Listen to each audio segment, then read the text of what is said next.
If you're anything like me, you've watched anime before. Me personally, I started watching anime when I was in around 6th grade, and it completely changed my life for the better. I started watching a lot of shonen shows like Dragon Ball Z, Naruto, you know, all that stuff. But I never really diverted myself from that genre until I read Berserk. And the love interest in that manga made me realize maybe I like romance type of stories. But obviously, I still loved fighting and the combat genre of anime and the shonen type stuff. And about pretty much a little over half a year ago, I finally picked up my first romance anime after I watched Dr. Stone. And that anime was none other than Your Lie in April. My first romance anime was Your Lie in April. And after that, I ended up falling in love with the genre of romance anime. And that's the exact topic we are going to be getting into today. But before we get into the video, I'd like to say if you could please like and subscribe if you can, so we can get more of these videos rolling in better quality, you know what I'm saying? But as a matter of fact, let's just get into the video. Let's go.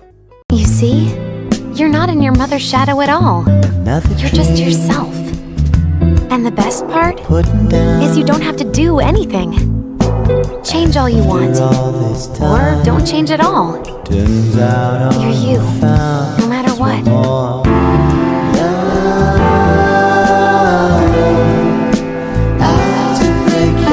Now, before we get into this, I'd like to say, spoiler warning, Your Lie in April is what we call a tragic romance anime, but that's what makes it so beautiful. It has two different meanings and two different themes and plot points. One is Kyoudi, the love interest in the anime. She represents to live every day and everything to the fullest, no matter how much time you have, because you never know when it's going to be your last. And man, this shit is so sad, man. And then we have Kosei, the man that goes through all of it. Now, Kyoudi teaches Kosei to basically forgive his mom so he can play the piano again, because basically his mom tried to teach him the piano and make him become a master pianist before she died, and she kept on hurting him and abusing him while she was doing it because she didn't know how much time she had left. The basic plot point of the show was for him to forgive her and to be able to become a perfect pianist like he used to be and play with emotion, because he didn't play with emotion before. Yes, he used to win the shows, but he played like a robot. He didn't play like he should play because his mom made him play by the book and only by the book. So through Kyoudi, he finally learned how to be a true pianist and play with emotion. It goes a lot deeper than that too. He finally finds his purpose and finds what he's really been wanting to find, which is he fell in love with Kyoudi. The catch is Kyoudi has been very sick the entire show and is falling into an illness that she can't get back from. I forgot what it was, but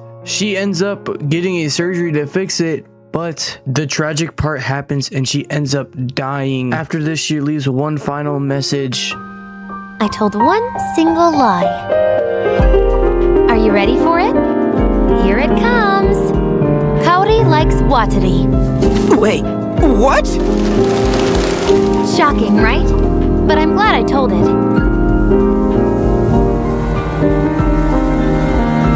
After all, Kosei, that lie brought us together.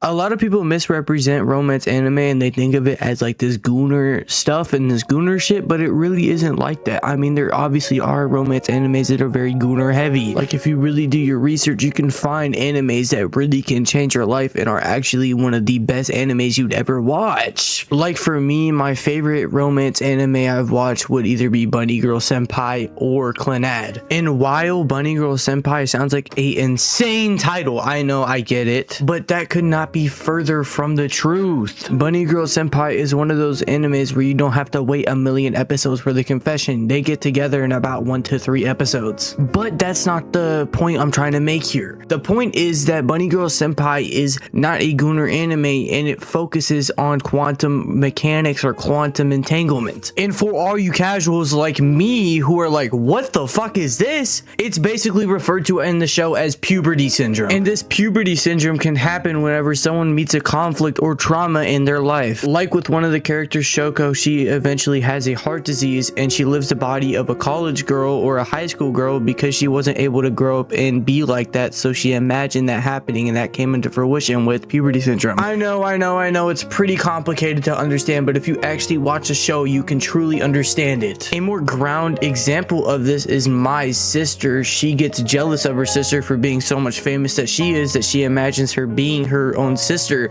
and they end up swapping bodies because of it due to puberty syndrome. That's a reason why. But not only is that a factor, what makes it the best is also the factor of the love interest between Sakuta and Mai, which is arguably the best in romance anime history. And finally, the emotional moments and tension that happens, especially in the first movie, which is one of the best anime movies ever. Yes, ever. I said it. The movie is called Rascal Does Not Dream of a Dreaming Girl, and that shit is the greatest anime movie ever. It has so much emotional tension and emotional value, and really shows the bond between Mai and Sakuta the best. But anyways, let's get to the main reason why you came here. What is the art in that? What is the art in these shows that I've described? I've described the shows, but I didn't show why they're art. Now, the art of romance anime is beautiful because it shows a real life examples or exaggerated examples of what love can feel like or what love is, and shows us many ways people process the loss of love or the gain of love, and shows us many ways that they comprehend it. It mainly determines on what show you watch. My favorite example to use for this, for the art of it, is Oragaru, or my romance comedy Snafu, and clannad, because it shows the difference between being alone at the start and gaining something, to the contrast or contrary of having something and gaining something and then losing it, and showing what happens after loss, and shows us how to deal with grief and overcome it, which happened in clannad. Like, clannad is definitely a art in itself by the way they show symbolism and loss in a humanity or human perspective that a lot of people do actually go through. Clannad definitely gives us a good example of redemption through Tomoya coming back to his father and realizing the hardships that he had to face raising him, and finally forgave him and felt sorry for what he did in the past and neglected him. And that showed Tomoya to be a better father because he recently lost his wife or girlfriend Nagisa while she was giving birth with her daughter. To wrap this up, my personal reason why I love romance anime so much is because I wasn't in many relationships when I was younger, and I've always been alone a lot of the times, and a lot of the time that's been a way for me to escape from that feeling of being alone or the feeling of not being in love, and not in like a I love 2D women type of sense, but in a sense of escaping from reality and breaking from that curse of loneliness that I suffered a lot of my life. And not only just that, and that might be a bad habit in itself, but honestly it helped me get through a lot of stuff, and I learned a lot, especially watching Oragaru, Bunny Girl, and all these other animes like clannad I talked about has shown me to be a better person and to grow as a human being. And it also adds like a reality to it because a lot of people deal with this in the real world, and especially in school.